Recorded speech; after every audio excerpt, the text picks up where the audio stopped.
And now, from Raw and SmackDown to premium live events and retro rewinds, this is WrestleVision. Hello everybody and welcome back to WrestleVision. My name is Luke and this is the show where we take a look at everything happening in WWE from Raw and SmackDown to premium live events, creative decisions and all the little details that make wrestling so good. And today everybody, we will be talking about Saturday night's main event from the 18th of July coming out of New York City, New York, and specifically Madison Square Garden. Now, this was all hyped up because it was a big MSG show. You know, Triple H has gone on to Twitter or X and said, this is going to be special. And, you know, what else is he going to say? But he says it all the time. And to be honest with you, it's getting a bit tiring now because every show is hyped up like it's the next best thing, like it's the next best WrestleMania. Even the WrestleManias are hyped as the next best thing. And, you know, as years have gone on, the last couple of years at least, they've been a little bit of a letdown. Let's be real. They haven't really been up to scratch, and Saturday night's main event comes around and we're told that this will be a special night. Now, what do you think? I don't know if it was a special night. This Saturday night's main event didn't feel as special as even some of the Saturday night's main events that we've had recently. I mean, I noticed some of the little details that they decided against. One of those details, for argument's sake, is the referees. The referees are usually wearing like a blue shirt and a black bow tie, and it kind of makes it feel like a bit more of a special event, a little bit different to most of the shows that we get week on week, and even the PLEs. And even that was dropped. I think they were just in grey polos this time, so yeah, that was a bit of a shame to see, and I don't know if people really care about that. I do. I like the small details that Saturday night main events bring. And I know that it's not a PLE, it's a, what would we call it? Just a special show, because it's a bit more than a weekly show, but not as interesting as a PLE. And it's like a bridge between, you know, the shows and the PLEs. That's how I'd put it. There is a progression of the story involved, but nothing that's too detrimental, i.e. take the tag match that we had with Cody and Punk. You know, not a detrimental outcome, but ultimately it does serve as a bridge to SummerSlam. And obviously, you know, we had the main event as well, which was pointless. I didn't really see the point of that. I mean, I watched it in the UK and it kicked off at 1 a.m. So I stayed up to watch it. And by about 2:40 a.m., we're getting on to the Roman Reigns and Jalen Brunson segment, which, was lackluster. And that's probably being kind. I just didn't see the point of it. You know, Seth came out and, yeah. Look, we'll get onto it. Let's just get into the show anyway. Joe Tess and Stephanie McMahon hosted the pre-show from a podium just off the main floor, and the broadcast team of Michael Cole and Wade Barrett checked in from their ringside desk. And I like to see Stephanie. I've never really been like a big Steph fan. I've always found her to be a little bit artificial. I'd heard someone recently say that she had CM Punk on her podcast, What's Your Story, recently, and it ran for like 2 hours. And I heard a lot of people giving praise to Stephanie McMahon and saying that, you know, she really seems down to earth and she really seems real. And I can't say I've sat and listened to the podcast. I've not listened to her, but I think the early days in WWE is obviously what made her, and she was really good, you know, as in the younger role and everything like that. And as things went on, I haven't disliked her as a character, but as a person, I feel like she's always kind of masking, like she's always putting a face on, and she obviously knows, and we all know, the sort of controversies that comes with the McMahon name and sort of her family. And I think that she does her best to not publicly associate with all of that, if that makes sense. But you can't help but think of Vince when you see her, and it's just a strange, I know she's obviously married to Triple H, but it's a strange sort of dynamic that we have here with WWE trying to pull away from the McMahon name, but then still having Steph appear on the shows every now and then. It's weird. I don't know if obviously we're just meant to associate Steph with Triple H now, and that's it. You know, she's mine now. She's nothing to do with the McMahon family, but she's still introduced to Stephanie McMahon because that's the character she is. That's the name we all know her by. But yeah, I don't dislike seeing her, but it just takes me back a little bit. It takes me back into an older time, and I think, oh, Stephanie McMahon, what's she doing here? And it almost feels a little bit disconnected now. Like she's part of a past that WWE are essentially trying to erase. That's kind of how it feels to me a little bit. especially since TKO have come in, they've essentially binned off all of the stars that were hot during the Vince McMahon era. And you know, I know that they haven't just got rid of them. These guys have retired, but there has to have been a conversation at some point where they're saying, what are you thinking? You're looking at retiring now? Because obviously as TKO have come in, we've had all these rising stars, and it does feel like that they've tried to sort of erase the past a little bit and then essentially just make way for their new stars. I compared it to, and this is going to sound a bit weird, a bit strange, but look at Disney, right? And I know that this is completely different, but Disney are a huge corporation, as are TKO. And what Disney done when they bought Star Wars, and hang tight with me because I do think there is something in this. Before Disney bought Star Wars, we had our original characters, right? Which everybody knew and everybody loved. Once Disney bought Star Wars, they killed off all of the original cast, back-seated them, and made way for their new stars, the ones that they had created, you know, to make money off of their stars. It was almost like a cleansing of Star Wars. And I've always felt since TKO have come in, they've tried to cleanse WWE of the Vince McMahon era by essentially removing stars or pushing them towards the door and bringing the new stars up. And I do know that that is the circle of life. You know, I know that that's the way that things happen in companies, in wrestling. It always has done. But it's much more black and white for me, because I just think that even when you look at storylines in certain feuds, we don't reference them. And again, I go back to Cody and Randy as a recent one from memory. Like, we had a whole storyline there, and we felt like we needed to shoehorn celebrities in there in order to justify selling tickets or making a good story. And it didn't work, because ultimately the fans know. You know, when we watch it every week, when we've watched it for years, we know the legacy, excuse the pun, we know the story there. We would much rather have that. But it feels like TKO are always trying to make their own stories, their new stories, and create their own stars. That, you know, Vince used to put celebrities in matches since WrestleMania 1. It's not a new thing, and I don't really mind it, but it feels like at every opportunity now, that is an option for them, or that's the way that they decide to go. And rather than bringing up the old stories and sort of sinking their teeth into the history between the wrestlers, they're like, no, we're going to create a new history. And this is what the fans are going to remember. They're going to remember Pat McAfee was part of the Randy Orton storyline and the Cody Rhodes legacy and all that kind of stuff. And yeah, it just doesn't sit well with me. And it just feels, like I say, like a cleanse on WWE, that TKO are basically just trying to erase everything that came before and create their own stars and legacy and create a legacy of WWE under the TKO name that is different. But my opinion of it is that, you know, ultimately it isn't going too well. If you look at the last sort of 2-3 years where TKO have been in charge, they've had some of the lowest ticket numbers that they've had at gates, at PLEs, at shows. They struggle to sell tickets even now because it's just not enticing. And I think that isn't anything to do with the stars themselves. It's to do with the creative. It's to do with the lazy writing, the AI writing, if you will, or even the presentation. The stages have gone down. They've dipped in like the amount of effort. We've got AI graphics all over SummerSlam, WrestleMania, whatever it might be. And fans can see that, man. We're living in a world of social media now, and we all talk. And I know that Triple H is very much like, you know, oh, the fans don't matter, or the internet fans don't matter. It's only about the people that are paying for tickets on the door and that attend the shows. But we're the same people, mate. Do you know what I mean? We are the same people that turn up to these shows, just because we don't turn up to every single one. Like, you get a completely different fan every single show, bar green shirt guy. That sounds about right. But yeah, it's just a shame, because the product as a whole is less attractive now, I think, since TKO have been in charge, because it's just being outed on the internet every day about this mistake and that problem, and something that hasn't gone down well with a choice that creative have made or TKO have made. And, you know, the rumour is now these days that TKO are fully in charge of creative. And I've got to be honest with you, I don't see the company going in an upwards trajectory moving forward. I think that the creative choices are poor.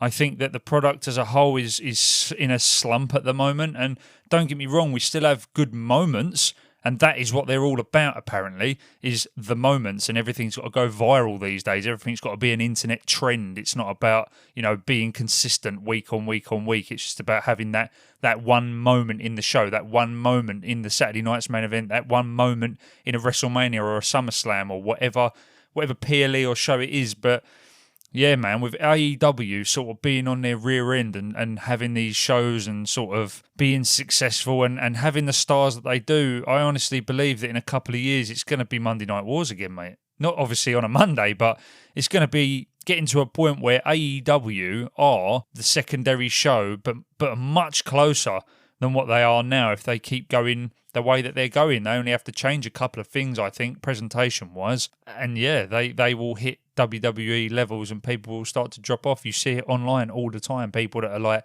I'm just not watching the product anymore. I don't even watch SmackDown anymore. I just watch Raw or I just watch the PLEs and I don't need to watch the shows in the middle. And you used to have to do that. I know that they've started doing title changes on sort of weekly TV shows now and things like that, but it's a bit of a mess at the moment. And that isn't necessarily a reflection on Saturday night's main event that we're talking about in this show, but there are moments in here where I thought, like, what are we actually trying to do? And obviously getting celebrities involved again. And it's almost at every opportunity now they try to do it because they just don't trust the product itself, or they don't trust that they start to panic that they're not selling the tickets. And the answer for TKO seems to be get a celebrity involved when, the fans will tell you that's not what we want. We just want the wrestling. We just want the superstars that we love and enjoy and respect and feel for emotionally in these storylines. You don't need to ruin that by putting a Jalen Brunson in there or a Tyrese Halliburton or any of that kind of stuff. And, I'm not saying that that's going to happen at SummerSlam, but I wouldn't be surprised. I mean, they kind of set us up in that main event segment that we had here tonight. But yeah, sorry for the tangent. But sometimes you just have to go off on one. But we'll start with the pre-match that we had sort of before the show kicked off between Trick Williams and Laredo Kid, and this was a non-title match, and I gotta be honest, I thought Laredo Kid was the name of a rapper. Is that Kid Laredo? Am I completely wrong? I've heard it before. I could be wrong. I don't know. Trick Williams beat Laredo Kid in 7 minutes 15 seconds in a non-title match. We'll go through the match here. Kid had a run of offense, but Trick cut him off and hit his backhand pimp slap. Trick slammed Kid and then pulled him up for a bookend, but Kid countered into a pin for a near fall. Trick charged Kid, who pulled the top rope down, sending Trick to the floor. Laredo Kid kicked Trick through the ropes, then went up top and dove off the ring post with a swanton on Trick, who was on the floor. Back in the ring, Laredo Kid went for a corkscrew moonsault from the top rope that Trick avoided. Trick hit the trick shot and got the 3 count. Now, let me just start off. When I was talking about presentation a minute ago, they had this camera that was used when Trick made his entrance, and I've seen the 8K Jeff Hardy entrance floating around online everywhere. And I'd watched it, and it does look cool. And it felt like to me that they used like a different camera just for this first bit. And it looked really, really good. And I'd be more enticed to use whatever camera they used for Trick's entrance here. It was like a really HD close-up shot. The way that they moved around him when he was up on the ring there on his entrance looked really good. And it was a lot more engaging, for me at least. It didn't stay the whole night, unfortunately, but I enjoyed that. I thought it looked really good. The beginning of the match, Trick made Laredo Kid look like a complete bitch. He came out with this mask on that he wears, and it was very flamboyant, and he came out with a crown on his head, and Trick just got the crown, threw it into the crowd, and then literally slapped him on the chest to the ground, and it wasn't really a good start for Laredo Kid. Now, as this match goes, it was okay. Laredo Kid was okay, like nothing too special. And I know this is probably just a presentation of a AAA star that they want a little bit more exposure on, a few more eyes on. And it obviously gives Trick a chance to get a match at Saturday night's main event as well. It's more exposure for their brand too and their superstars. But I don't know if the problem that we're falling into now is the fact that we've got so many luchadors, obviously with AAA being right there and them showcasing the stars, and we've got Penta, we've got Ray Phoenix, we've got, even Chad Gable to a point when he was obviously doing the El Grande thing. And I feel like, if you go back 20 years, we only had Ray. And I know that we've had like Ultimo Dragon, Sin Cara over the years and things like that, but I feel like we're at a point now where the luchadors aren't as special as they were 10, 15, 20 years ago, because we have so much of it now. And that's, if you like that kind of wrestling, then good on you. I love that kind of wrestling. I really do. It's one of my favourite types to watch because it's quick, it's fast-paced, it's high-flying, it's exciting. And again, I've said in the past about having stories and being strong stories to make me care. Like in the tag matches that we had recently on SmackDown with Eric and Ivar and Fraxium. And usually I can watch a luchador match and just be entertained off of that. I don't need like a really, really strong story for it. But this match was just okay. Like it was a warm-up, don't get me wrong. I know that it's not part of the actual Saturday night's main event show. It was the pre-show. But yeah, I don't know if we have too many luchadors now that it isn't as exciting. It isn't as fun to see, oh, we've got this luchador that we might not have ever seen before. You know, I didn't know who he was. I had never seen him before. Trick was a lot better in this match. I felt that he was quite sluggish last week against Carmelo Hayes when Baron Corbin came in. But he was on point for Saturday night's main event this weekend. And yeah, definitely saw a better outing from Trick. Like I say, Laredo Kid was okay. There was some impressive moves in there, some really cool high-flying stuff. But yeah, this match was just okay. And they've written here, the match felt completely random, but it was fine. Yeah, and I have to agree. Like, I don't mind it being a random match. It's a warm-up match at the end of the day. You know, you're just trying to get the crowd pumped. Trick is enough to do that. Laredo Kid gives you that little bit of spice, as I said, that people might not be used to, but then at the same time, I feel like we're getting too many luchadors now, maybe, and yeah, it was just an okay match. But then we get Stephanie McMahon, and she was stood in the ring, and she introduced Obafemi, who made his entrance to the usual strong ovation. Steph asked if he had any trepidation heading into his Hell in a Cell match against Brock Lesnar. Oba said he's 1-1 against Lesnar, and he said he is miles ahead of Brock in the mental game. He said he lives in Brock's head and said Brock is the one who retired and ran away. He looked into the camera and said Brock needs to understand that he won't be locked inside Hell in a Cell with Brock, but rather Brock will be locked inside the structure with him. Oba ran through some of his nicknames and then his music played while the fans chanted his name. Yeah, again, this was okay. It's the same stuff we've been getting for kind of like 2 weeks now. And I know that this is how you would usually build a show, but for me personally, as I've said before, I'm just quite happy to get on with this match now. I don't need to see them every single week trading the same insults, saying, you're running from me. No, you're running from me. You know, the whole police situation that we had was a bit stupid, in my opinion, and I'd rather have just seen them sort of just going at it a few times. But I understand also that they're probably not going to touch or see each other now until SummerSlam, or they might see each other, but they won't physically lay hands on one another. But yeah, like I say, this was fine. The fans love Oba. For me personally, at the beginning, when he first kind of came over and they put him up against Brock, I wasn't fully convinced on Oba at all. I thought that it was too forced down our throats, and they were trying really hard to make Oba the successor to Brock Lesnar. And for me, when Brock Lesnar started, I remember it clear as day, seeing this absolute beast walk out, and I thought, oh my God, like the size of this guy. I'd never seen anyone like him, and he has maintained that structure and that stature and that personality for 25 years now, and it's never waned, and that's why I like Brock Lesnar so much. And, you know, we're in the modern world. We have the internet. We can see videos of Obafemi back in the day. I know that his accent's fake. I know that he's a soft-spoken American guy, you know, and you could say props to him for keeping up the character. And is that going to stay? Is that going to stick for the next 20 years, that he's going to have to be doing a Nigerian accent for 20 years? I don't know. You know, it might be like a Kofi situation where he just drops it halfway through his career and someone calls him out. Or he might like slowly turn American because he's been here for so long or something like that. That's kind of what I expect to happen. But, you know, I'm not fully on board the Oba train at the moment, but I think that he is a good wrestler. He is good in his promos, and I think we'll just have to see where it goes. But, you know, either way, it's a strong start for his career taking out Brock Lesnar. And, yeah, I just think that Brock will always be number one. It doesn't matter who he goes up against. We've seen his career for the last 25 years, and, you know, he's unbelievable. So I don't think Oba beating him is ever going to make me think any different personally. But then we start the actual show. WWE Saturday Night's main event actually begins, and we had this shot that came through the crowd, like where you buy your confectionery, your popcorn, your drinks, all that kind of stuff.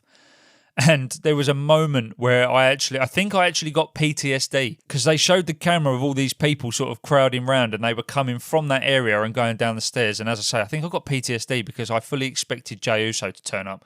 And I was like, please don't. And I know he's not even on the card. Not even on the card. Haven't even seen him in a few weeks now. But that's it now, mate. I'm scarred. I am scarred from seeing Jey Uso scream at the camera and then stand in the crowd for 20 minutes throwing his arms up and down, yeeting. And brought back a bit of a bad memory there, I think. But that does lead us into our first match, Paige and Brie Bella versus Fallon Henley and Lainey Reed with Jacy Jayne for the WWE Women's Tag Team titles. And I did make predictions on Instagram. 3 out of 4 is not bad. So I'll take that for my sort of, not my first predictions ever, but my first sort of public predictions on the WrestleVision Instagram. So give me some props for that, guys, because I actually didn't do too bad there. But Fallon Henley and Lainey Reed defeat Paige and Brie Bella in 7 minutes and 15 seconds to win the WWE Women's Tag Team titles. And yeah, I think this was the right call, 100%.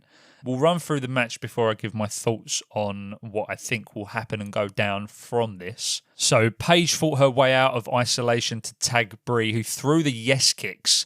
Brie had both challengers down and hit them with running knee strikes. Brie hit Henley with a missile drop kick and covered her for a 2 count. Brie went for the yes lock, but Henley reached the ropes. Paige tagged in again and was hit with Henley's sliding German. Reed went for a top rope move, but Brie pulled Paige out of the way, and Paige went for the pin. But Henley, who was bleeding from the mouth, returned to the ring to break it up. And that's one thing I noticed about this show tonight. Everybody got busted open. I think there was 3 times that people got busted open in 3 separate matches on this PLE. I think it was Fallon Henley, Lyra, obviously, which we'll get to, and CM Punk, I think, got busted open as well. So, hey, just one of those nights. Maybe there was something in the air that was making everybody's skin a little looser. I don't know. But Paige was setting up for her finish up when Jacy Jayne climbed on the apron and distracted the referee. Henley ran in and clotheslined Paige to break it up, and Paige called to her corner, but Brie was down. Paige avoided a charging Reed, who crashed into the corner, and Paige tried to roll up Reed, but Fallon Henley held her partner's arms.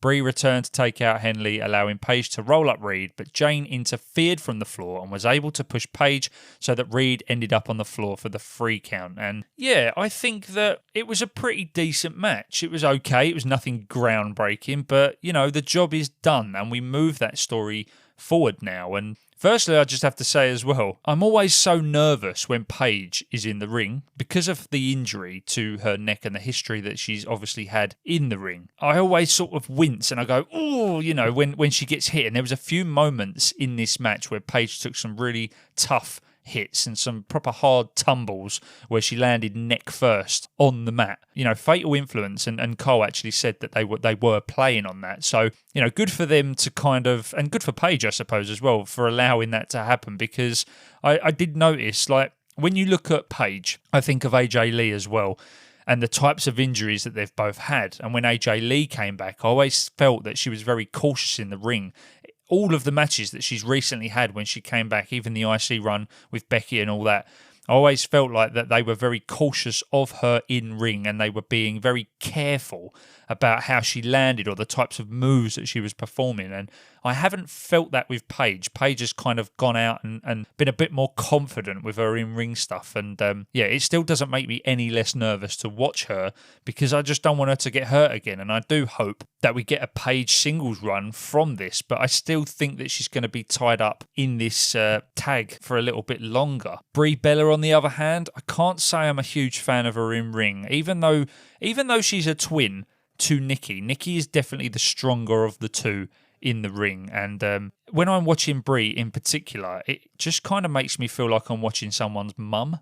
I don't know if she is a mum. She just has this kind of demeanour where she's a little bit more reserved. She feels a little bit more older. That doesn't even make any sense probably. But when I watch her, I don't feel like I'm watching a wrestler. Or at least I feel like I'm watching a wrestler that was active way back when. And I know that she was, but you know, like when you see these sort of veteran wrestlers come in, like Jacqueline or something, that's what it feels like when I'm watching Brie Bella. I'm just not convinced entirely by her in ring. And hey, look, when Nikki comes back, I have no doubt that they'll go back on a tag team run together, and that will kind of be it for them, I would have thought. But that's okay, because I think that, again, eyes are on Nikki more than Brie. And probably moving forward that they will be better suited as a tag team and hide each other's problems. But I'm glad that Fatal Influence won. For me, this was the right decision.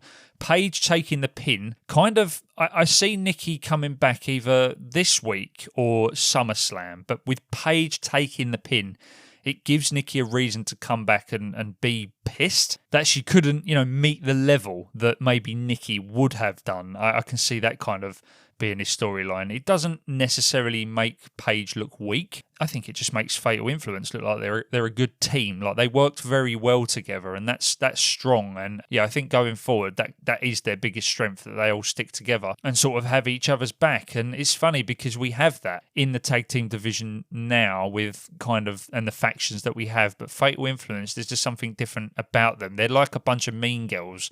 Feels like that they all bitch behind each other's back, and I actually like it, and I do think they're just a really strong trio. And it was nice to see as well when they finally won the belts and they got out the ring, they started to walk away, and there was like genuine happiness from JC Jane, and you could just feel it that this is sort of a milestone achievement in all three of their careers, and they were genuinely pleased and happy and overjoyed that they'd won these belts. It's hard, isn't it? Because ultimately, we know what happens to people when they win belts. They then just disappear off of screen. I'd like to think that they don't. I'm hoping that with the Paige and Nikki Bella story that we do get some sort of SummerSlam match there, or at least a follow-up, a strong follow-up and a decent story involving Nikki Bella for them to try and win it back. Maybe we can have the Bella Twins versus Fatal Influence at SummerSlam. That would be quite an interesting match, and then give us the next few weeks to have that feud with Nikki and Paige. But yeah, usually, and what we've seen recently is that you get the titles and you're just struck off into obscurity, basically. And I don't think that should happen. I hope that Fatal Influence stick around, because the momentum is certainly with them at the moment. But after that match had finished, we go backstage with Kathy Kelly, and she's interviewing Sami Zayn, who said he hasn't been talking because he has to choose his words carefully. He said he's not a victim, but everything that has happened to him has been egregious. Zayn said CM Punk and Cody Rhodes just had to say when to get their SummerSlam Championship match, whereas he had to fight for 10 years. Gunther showed up and told Zayn to stay out of his way and not to ruin SummerSlam for him. And I have to be honest, the more that Sami goes on with this personality work, the more I believe he just belongs in the main event, just in the mix constantly. Like, I'm really starting to believe him, and he definitely works better as a heel. This has been a gradual build-up with this sort of last real good guy storyline, and it's totally paid off, because now, especially within the match, I truly believe that Sami Zayn belongs in the main event. I don't think he should go back to the IC Championship or the US or any of that kind of stuff. I feel like he needs to be in the mix with the big guys, especially. When he was with the Bloodline, he was kind of the funny younger brother. And now he's pulled away from that entirely. He's obviously had this run with the mid-card titles. He's now got this main event aura. And I don't know, maybe it's just me who thinks that. But yeah, I really like the work that Sami's doing at the moment, and I fully believe that he belongs in the main event. But after that, we got this Danhausen promo package video, which basically was showing us the history, if you will, between him, JD, and Dominic, and just the Judgment Day in general. And it was, what was it, the Danfather or the Godhausen or something like that. It was like a Godfather video, all obviously based in New York and sort of talking on the families and all that kind of stuff. But it was actually good. And it does make me laugh, because the level of detail, shall we say, is commendable, really, when it comes to Danhausen videos. They put more effort into Danhausen videos than they do with the rest of the show and the video packages for their biggest stars, in my opinion. When we see these videos for the big feuds, take Seth and Roman, for example. You go back to the Attitude Era, and we obviously think of My Way, Stone Cold, The Rock as being one of the best. And I'm not going to sit here and say that the Danhausen video was anything close to that. But in recent times, we don't get video packages like that anymore. And again, as I was talking about earlier, the effort is it's lackluster now for the presentation of WWE and their feuds and their superstars and all that kind of stuff. You know, we don't even get the old Jumbotron anymore, which is such a shame.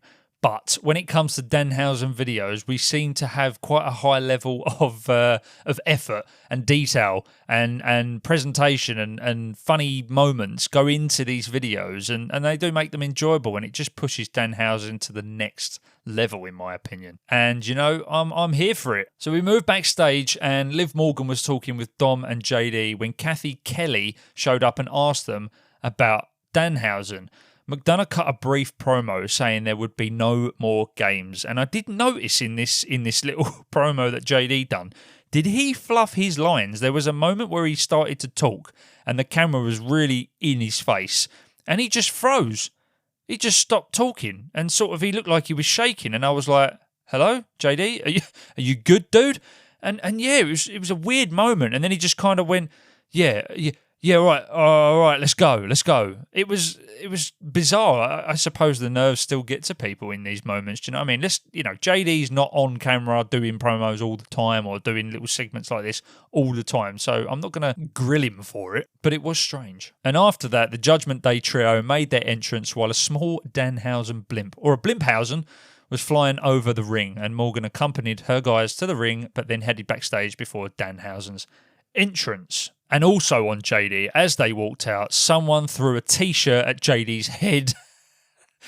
And I thought, oh, this guy is obviously feeling it. I just thought, this ain't JD's night tonight. It's just going to be one of those nights where it all goes wrong. The promo went wrong. Someone threw a t-shirt at his head. And I thought, poor JD. But that does move us on to our second match of the night. And we get Danhausen versus JD McDonagh with Dominic Mysterio in a no DQ match. And I don't know why it was a no DQ match. I think literally we only had the no DQ for the table spot that was in this match. Other than that, it didn't really need to be a no DQ match and maybe an interference. But Danhausen beat JD McDonagh in 11 minutes and 35 seconds. And we'll run through the match before I get on to my thoughts about it. So outside of the ring, Dom was wiping his feet with the Knicks jersey that they'd stole from Danhausen, and McDonagh left the ring when Danhausen tried to curse him. Dom climbed on the apron and distracted Danhausen, and McDonagh entered the ring and hit him from behind to go on the offensive. Later, Danhausen took the Knicks jersey back and put it on, which got a pop, obviously. McDonagh and Dom took advantage of the no DQ stipulation by double-teaming Danhausen in front of the referee. Well, there's one reason. Dom held Danhausen while McDonagh threw punches and headbutted him. He tore the Knicks jersey off of Danhausen, and Dom shoved McDonagh and pointed in a Team 3D style, and then they went to the floor. Dom and McDonagh pulled a table from underneath the ring, and it had a Mini-Hausen on it. Again, I called that on Instagram. I knew that the Mini-Hausens would make an appearance, as well as Karl-Anthony Towns.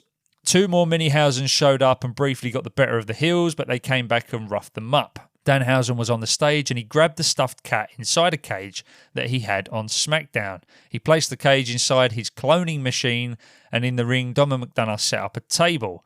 Danhausen's cloning machine started making the noise, and then the door popped off and Karl-Anthony Towns of the Knicks emerged from the cloning machine. Danhausen and Towns headed to the ring, and Towns, big dude, man, chokeslammed McDonagh, then chokeslammed Dom through the table. Cat cursed McDonagh before Danhausen hit the Triple D for the win. Yeah, I mean, the match was okay. Again, it wasn't a groundbreaking match. It was fun. It was okay. What I want to know is what is happening with Dom, because if we go back to the end of last year, he was right amongst it with John Cena in December. And I honestly thought that he was going to push on from there. You know, won the IC title, won the AAA Mega Championship, had the feud with John Cena briefly, obviously, on the retirement tour, won the IC title back, and now he's just kind of fallen back into the Judgment Day obscurity, and I don't know where he goes from now. I don't know why they took him out of the IC title picture, because now the momentum has gone, and this is a problem that WWE seem to have with their stars, is that they have momentum and they just act too late. It's like they have too many board meetings before they decide what they're going to do. There's too many cooks in the kitchen deciding what way Dom should go or any of these superstars. And by the time they actually come up with a decision, it's too late and the crowd don't care anymore. And I'm not saying that the crowd don't care about Dom, because obviously they do, and they probably always will. I mean, Dom is exceptional at what he does, but there's a point now where we need to build him back up to get him back to that point, because he's now just a Judgment Day lackey again. And I actually think Dom is there, because in actual fact, the matchup isn't strong enough on its own. People, if it was just Danhausen and JD, I don't think this sits on Saturday night's main event. This is a weekly TV show. And I'm not really stretching. I'm just saying the fact that Dom is there, yes, it creates the comedic moments between Danhausen and Karl-Anthony Towns and all of those moments that we had, putting him through the table, etc. But I think that 90% of the time when JD comes out, and I know, again, they're part of the Judgment Day, I understand why they come out together, but Dom doesn't always need to be there. Sometimes Dom has matches and the Judgment Day aren't there because Dom doesn't need it. But JD on his own would be lost without the Judgment Day. I don't think that there is anything else for JD to do if he isn't in the Judgment Day. And I think that Dom is essentially just a popular mascot at this point. And again, we talk about fall from graces. That is quite a big one for me. I feel like that we need to do something with Dom. You know, we can continue this storyline with Danhausen, but Dom needs to be at the forefront, in my opinion. And moving on to Danhausen, I think that we need to up the level of Danhausen in the ring just a touch now. Like, he is getting better, and I obviously heard the stories before he came in to the ring, into WWE, that he was already an established wrestler. Like, he's already very good. But unfortunately, I don't feel like that WWE have showcased that very well. The backstage segments are money. Don't get me wrong. We're all over that now. It makes sense that they're going to cash in on that, on the t-shirt sales, on the zaniness of Danhausen. But in ring, we haven't really seen a lot or enough to convince us, or convince me at least. Danhausen as a character is loved, but as a wrestler, I'm not so sure. Flashes of good work, but they should turn him into, I think, a good wrestler. Build to a shock match. And at some point, we need Danhausen in a complete worldie of a match and basically back up the things that people say about him in ring. And I think that would complete him as a star. Once he has that one worldie match, that amazing match, and we go, holy shit. And there was flashes of that in this match. There was some really good moves that he pulled off, nice and fluid, nice and strong. And I thought, bloody hell, like, he has got it in him. But WWE just don't want to showcase that, unfortunately. But I don't think that's a bad thing. I think we need to have Danhausen as a full package at this point. And hopefully, by the end of the year, we do get that. And just on Karl-Anthony Towns being in this match, yeah, it was cool to see. You know, I'm not the biggest basketball fan, but I have followed it for a few years. And I used to play it when I was a kid. So I kind of know certain stars, and I knew of Karl-Anthony Towns. And he did arrive, and fair play to the Judgment Day for the sell, because JD got some serious height on the chokeslam and, you know, putting Dom through the table. It was a cool little spot. MSG crowd were more than happy with that, I think. And yeah, it was just a bit of fun, obviously, as this match is meant to be. But they've written here, this was surely more fun for Knicks fans or big NBA fans than non-fans. If nothing else, Towns was a cute payoff for the stuffed cat in a cage bit from SmackDown. More than anything, I hope Don can move on from the comedy and get back to generating mega heat. Yeah, exactly what I've said. So I just think that this is cool for a little one segment, but let's get him back in some sort of title picture, in my opinion. But after that match, we go backstage with Kathy Kelly again, and she's speaking with a dishevelled Lyra Valkyria, who complained that Bayley was not who she needed her to be. Then following that, we got a Club WWE video with John Cena, and there was something that he said in this video that I just wanted to touch on about the Never Seen 17 collection. He said that it was created specifically for the Club WWE fans, and I just want to call bullshit on that, because it wasn't created for Club WWE. If you listen to the Chris Van Vliet podcast, he actually said on that podcast that they had a bunch of t-shirts made for cities that they would have visited, but they couldn't fit them into the retirement tour plan. So now it seems to me that you're just basically offloading all the dead stock to the members. So don't be fooled by thinking that you're going to get something special. you're just getting the stuff that wasn't used on the tour, because obviously they planned the tour a few years prior to that. And when they couldn't hit all the cities, the T-shirts had already been made. So whatever wasn't used is now on Club WWE. So it's nothing special. I mean, people will still buy it, no doubt.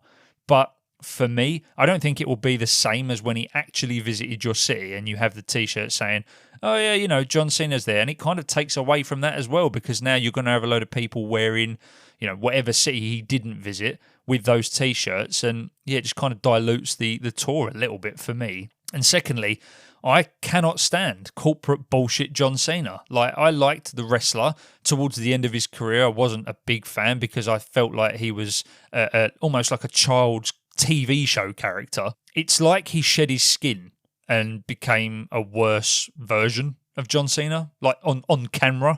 I find him very fake in some situations, but then I watch him on some things and I think, oh, you know, yeah, he's genuine, and yeah, he's a very confusing person. I can't read the guy, and yeah, he just makes me feel a bit uneasy, to be honest with you. But that moves us on to our third match of the night, Lyra Valkyria versus Bayley, and Lyra beat Bayley in 10 minutes and 30 seconds. And Lyra made her entrance to a darker version of her entrance theme, and I didn't find it as catchy.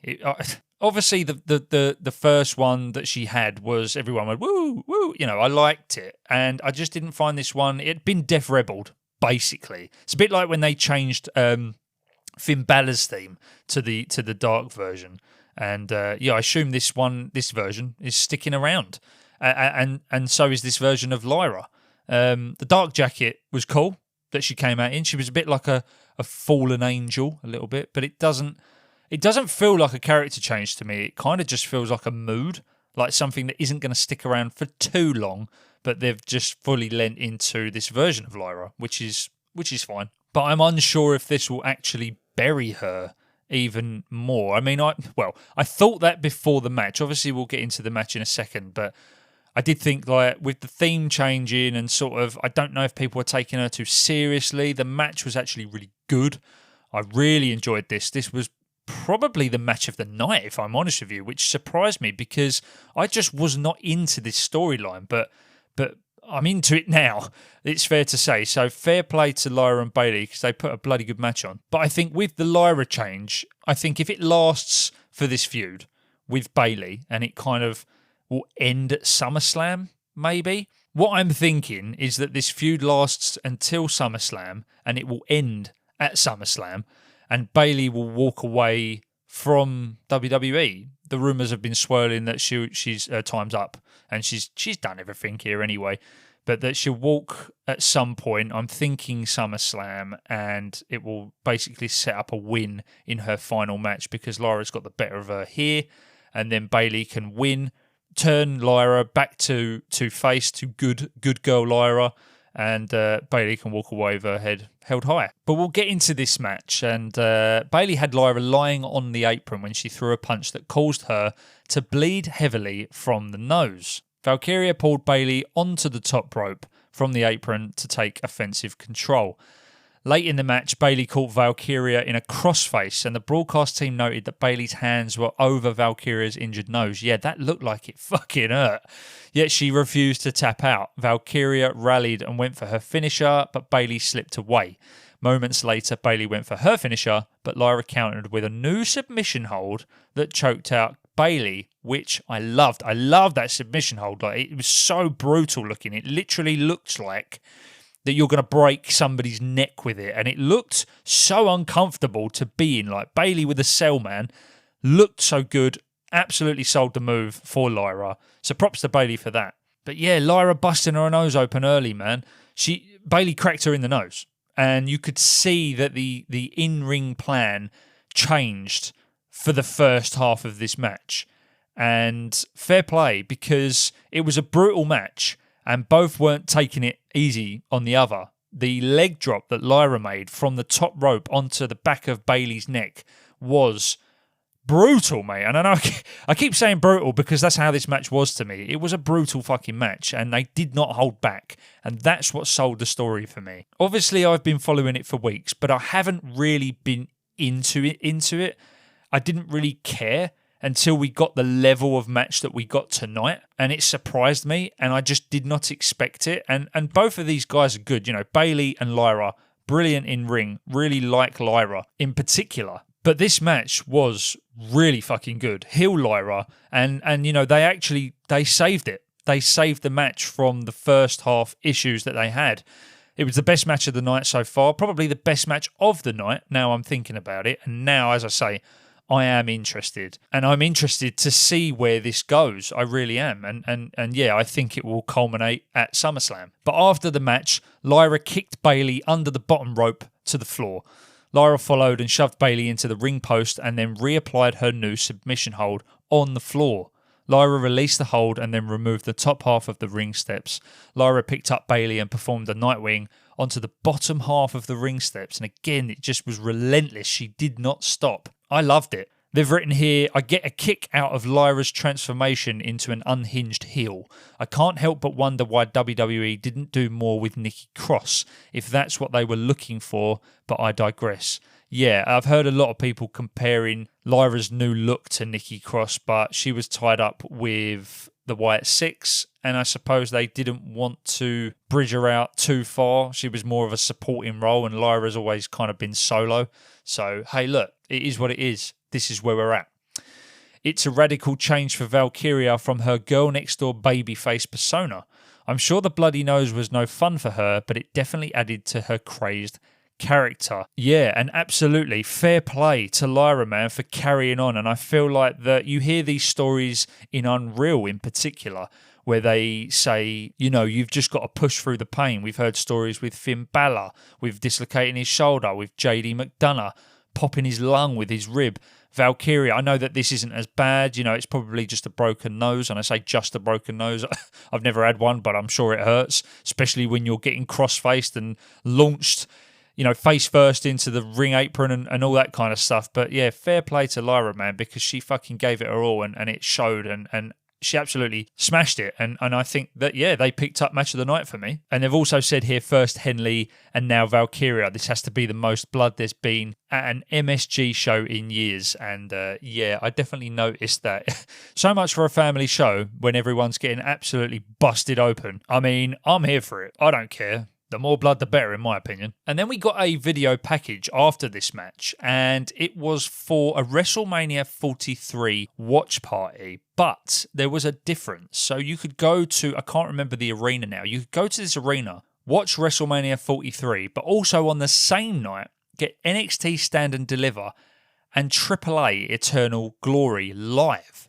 And then you would watch WrestleMania 43 with the rest of the watch party. And I think, personally, this is a fucking great idea. If you can't attend WrestleMania 43, obviously it's in Saudi Arabia, you're then still getting 2 live shows of wrestling, plus a WrestleMania 43 watch party.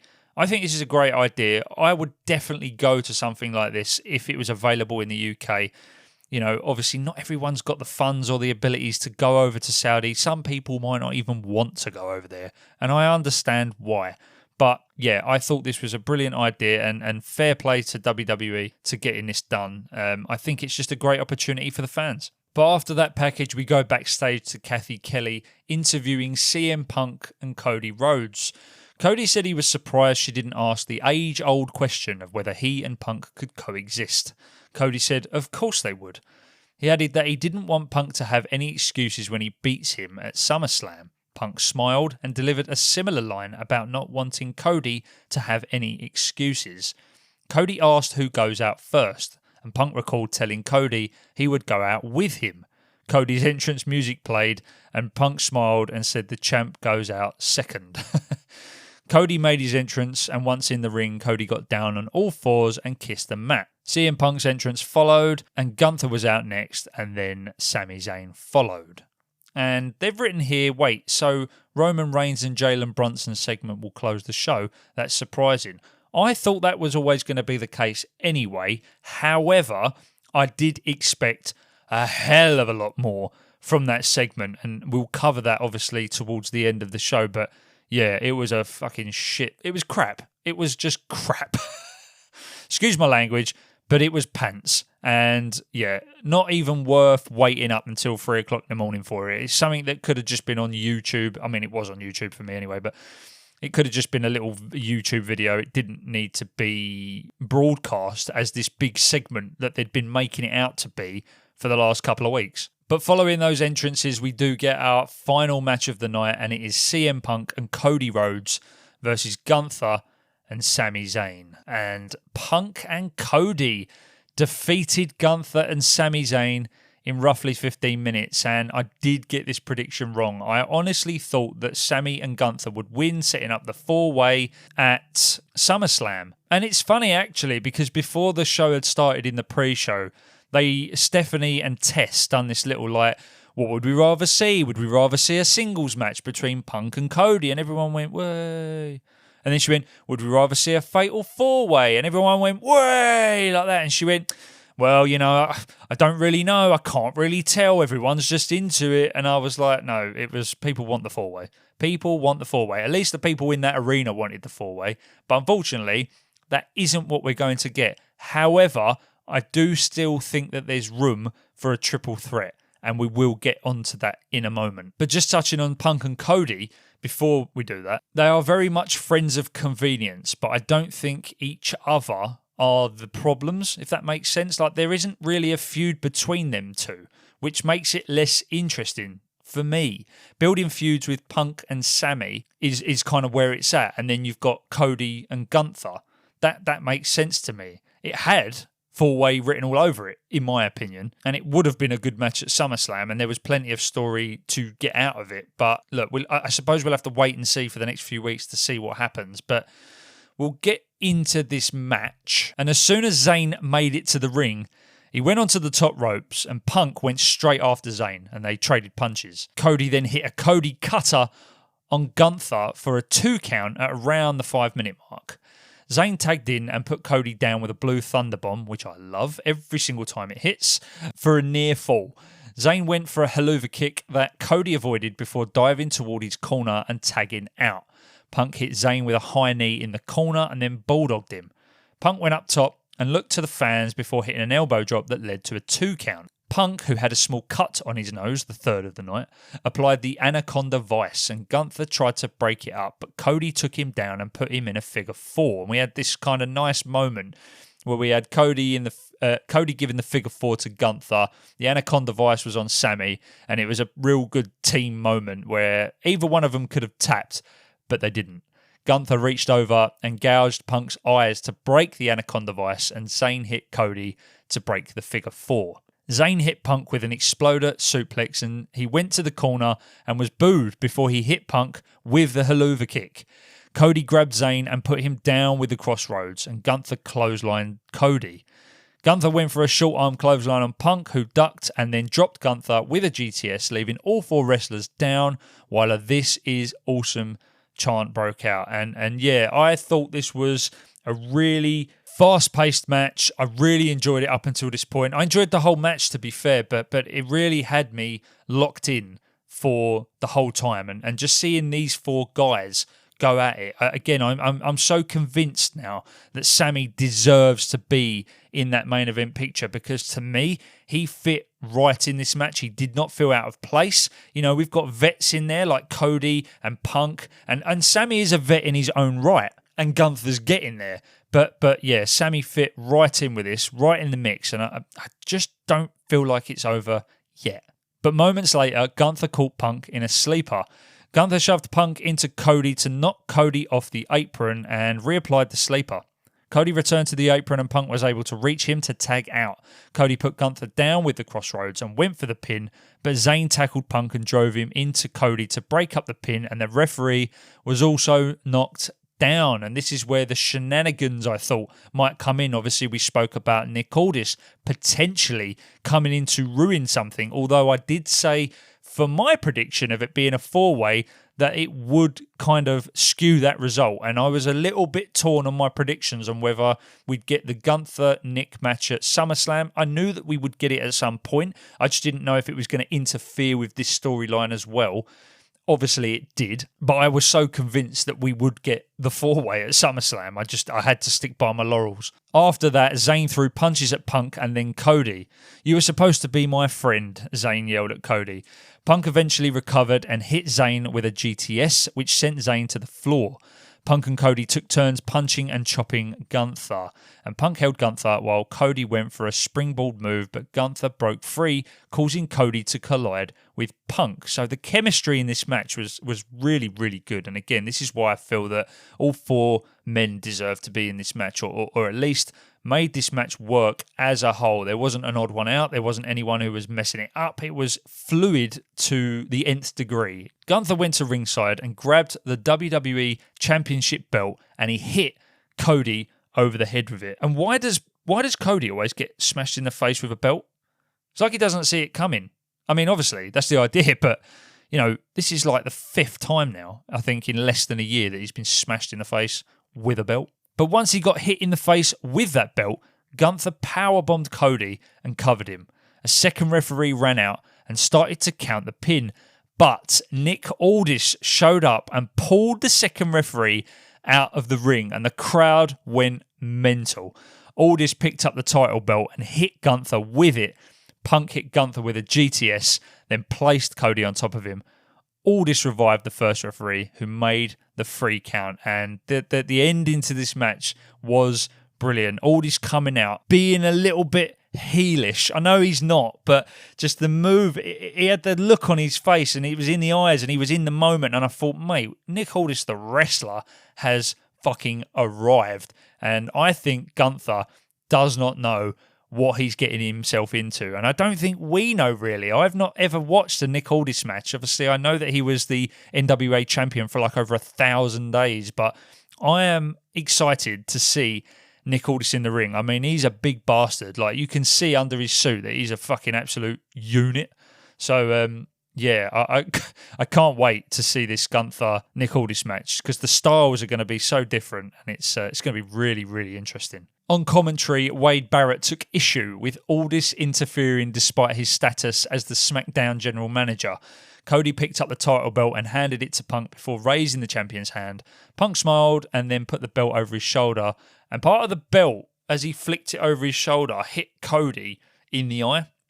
And I thought it was just a mistake. It probably was, but they've kind of capitalised on that mistake, and there is a YouTube video out there now where Cody was like, "You embarrassed me out there. What are you doing?" And Cody's like, Punk is like, "What was a mistake?" And Cody's like, "Get that camera out my face," and everything, leaning into that heel persona. He's getting more agitated, more pissed off. And I do think, again, I've got to stick with part of my prediction here.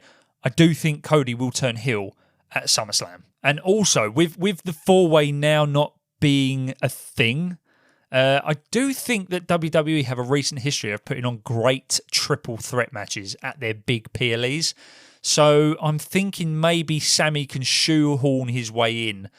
Surely that can't be it, That cannot be it. Although they're building the singles match, Steph McMahon said it's 18 years in the making. And look, I'm here for the singles, don't get me wrong, but I still am kind of on Sami's side. And with the way that he acted in this match, there is something there still. I truly believe it. There's still an issue with Sami and Punk. Gunther is now tied up with Nick Aldis. That's fine. He has his hands full. But Sami is just kind of there. And I think that there will be something in the next few weeks that gets Sami in this match. And I'm now thinking that it could be a 3-way at SummerSlam. But we'll have to wait and see what happens on Raw. But overall, this was a great match. Very full on. Fast-paced, and I know that I said Bayley and Lyra was the best of the night. Thinking back, it was an amazing match, but I think this one just wins it. It does just win it.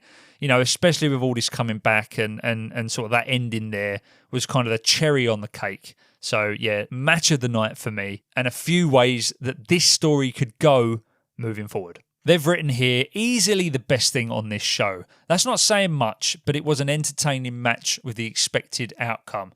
Disagree. I know that a lot, I was 50-50 on this. I know a lot of people would say Cody and Punk, naturally.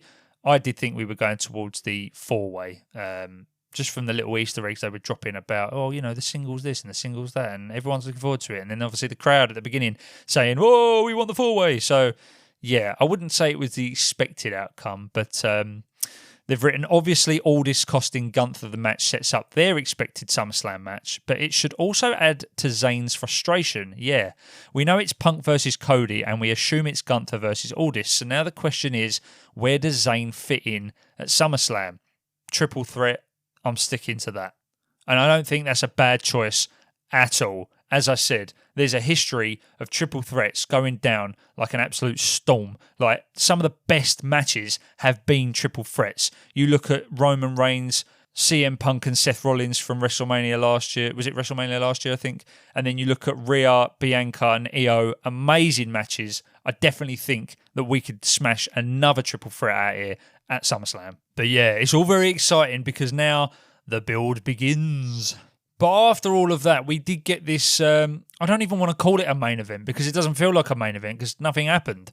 It was basically Roman Reigns and Jalen Brunson walking out in MSG, hyping each other up. And Roman Reigns took the mic and done his little promo that he does. And I remembered the other day I said it was like a crap rap battle. That's what Roman Reigns reminded me of. And I remember what it was now. It wasn't a rap battle that he reminds me of. It was Dominic Toretto in the first Fast and the Furious movie. When he races Brian, I know this is a complete offshoot, but when he races Brian, at the end of that, he goes, "You nearly had me. You never had me. You never had your car." That's what Roman Reigns reminds me of. And if you go back and watch it, the way that Roman Reigns sort of articulates himself is very much like that. It just makes me laugh. But we'll just run over this section quickly because it was really a nothing section. It was more for the MSG crowd. It was more for the Knicks fans. It wasn't really for the wrestling fans. It probably didn't belong on this show, to be honest with you. As I say, it probably could have just been on a house show. It probably could have just been on YouTube somewhere as a segment. But hey, they made a big deal of it, and unfortunately, it was a little lackluster and a little bit of a letdown. But they made their way to the ring, and Roman Reigns said, "Well, this is something you don't see every day now, do ya?" He said it was rare air. He said that this is where greatness acknowledges greatness, and Roman said it's no secret that New York City is the home of WWE. He told the fans that they make him feel like he's home whenever he goes there, and the crowd started chanting OTC, OTC. He said 53 years was way too long since the Knicks won the NBA championship, and Reigns said Brunson would say that it's a team sport. He said there's only one tribal chief and there's only one captain. And Reigns said Brunson is the NBA Finals MVP, an NBA champion, and the King of New York. An MVP chant followed with the Jalen Brunson chant. And again, this isn't even wrestling. This is just nonsense. We'll just skip over this until basically Seth Rollins came out. And this is where I thought, things are going to heat up now. You know, we're going to get this really good promo of Seth and Roman, and Brunson's going to be there and, you know, just sort of in the side, in the corner maybe. We're going to just have this moment with Jalen Brunson, move on to pushing forward to SummerSlam. But Rollins entered the ring and hit Reigns from behind, and then Tyrese Halliburton came out with him and stood on the floor, handed his chair to Rollins while Jalen Brunson stood in the corner and watched. Rollins put Roman's head on the chair and set up for a stomp, but Brunson stood in his way and shook his head. Rollins removed his jacket while the fans chanted MVP. Reigns hit Rollins with a Superman punch, and Rollins exited the ring and just walked away, and he kind of cowered away a little bit, he didn't do anything. And then cowered away like a fucking Looney Tunes villain or something. It was a bit Tom and Jerry, to be honest with you. But, yeah, underwhelming. It was just a Jalen Brunson show, really. And, you know, the last thing that I want, we've spoken about celebrities being a part of main events. Please, for the love of God, WWE, do not put Jalen Brunson and Tyrese Halliburton in this main event. We do not need it. Now, I'm saying that because they've done it before. It didn't look like that was what was going to happen, but there was a flash in the pan moment there, obviously towards the end of this segment, where you had Seth with Tyrese and you had Roman with Jalen. And I thought, please don't put these two in the corners of Seth and Roman. Like, we just do not need it. No one is sitting there saying, you know what this main event needs for SummerSlam? It really needs a couple of NBA basketball stars just there. Like, we don't need it. And to be honest with you, sports stars like NBA stars don't really have the most energetic personalities. These guys don't really have the most energetic personalities, and I don't expect them to. They're basketball stars, but they don't serve anything. They don't serve any purpose to this story. And please, for the love of God, TKO, just stop before you're ahead. Just stop. Just don't do it. Don't do anything with these two. We have Seth. We have Roman. We've done a good job building up until this point. Please don't do it to us. I beg of you. But let's see what they've written here to wrap the show up. While this was surely fun for Knicks fans and maybe for some other NBA fans, it felt like a segment that belonged on an MSG house show. Yep, exactly that. The Punk and Cody versus Gunther and Zayn match was enjoyable. The rest of the show had a title change and a moment or two, but this was mostly a waste of 2 hours. I mean, I wouldn't say it was a waste. Again, it didn't feel as exciting as other Saturday night main events have felt to me. It felt just like a polished house show. Again, the matches weren't the longest, and we did fill a lot of the time with video packages about Club WWE and WrestleMania and buy this and buy that and Fanatics Fest and, you know, WWE store and all that kind of stuff. And there wasn't as many adverts as have been in the past. I'll give them that. But I didn't think it was a bad show. Overall, I think that the Bayley, Lyra and the tag team match saved it entirely. I thought that the Danhausen little skit match was okay. Fatal Influence winning, I'm happy about it, but the match wasn't much to talk about. Overall, decent show. 3.5 out of 5 for me, I think. And yeah, looking forward to Raw, looking forward to SummerSlam now. Now Saturday night's main event is out the way. I can't wait for SummerSlam. And I just hope that we don't get an influx of celebrities ruining these main events. But I also hope that Sami Zayn has a spot in a triple threat somewhere.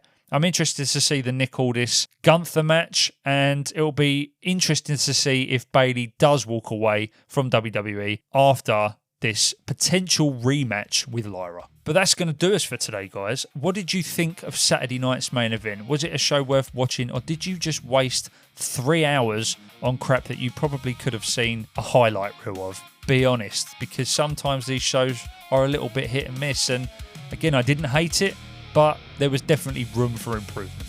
But on that note, I've been Luke. This has been WrestleVision. Thank you so much for listening, and if you enjoyed today's episode, tag yourself in by following WrestleVision on Spotify, Apple Podcasts, or wherever you're listening. You can also follow the show on Instagram at WrestleVision Podcast. But until then, WrestleVisionaries, take care, and I'll catch you in the next one.